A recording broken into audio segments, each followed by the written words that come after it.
Alright, so let's go ahead and set up the document. We're going to pull in whatever styles and fonts we might need, as we would with any other XML or HTML document. We're going to attribute to the body elements a property set of definition and problem statement.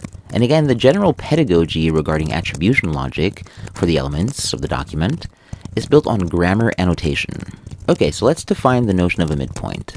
Given any 2 points x1, y1 and x2, y2, the linear point equidistant from either such an endpoint may be found by the midpoint formula denoted p sub m, whose x-coordinate is the average of the x-coordinates of the endpoints, and whose y-coordinate is the average of the y-coordinates of the endpoints. So I've previously introduced the notion of a punctor, which is a punctuation functor, so that's syntax attribution, with a semantic boolean of separator true or false, depending on the specific punctuation being applied in the sentence. Right, so the problem statement. Determine the midpoint of the line segment minus 3 pi, comma 1, point included, 4 pi, 1/5, point included. I'll address more of these sort of coding paradigm that's going on here with regards to conjunction types, dependent clauses, independent clauses, fragments, verbial functors, operators, multiplicands, and multipliers, all of which you're seeing here in these code blocks. But for now,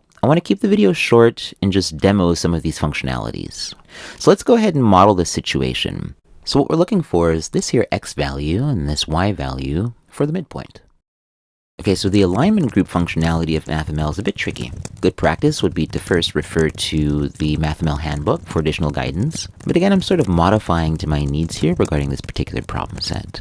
But let me just point out that level-lateral simply means left of line, and dextrolateral simply means right of line. And we might quibble the technicalities of the prepositions of those particular terms, but that's essentially what is meant.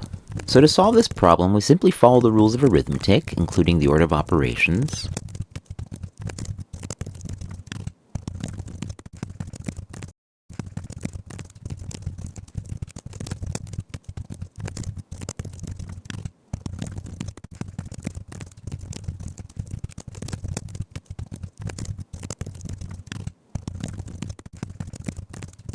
So you should get pi over 2 for the x-coordinate of the midpoint, and 3/5 for its y-coordinate. And we can just go ahead and add the x-coordinate label of the midpoint to the graph above. And we're done.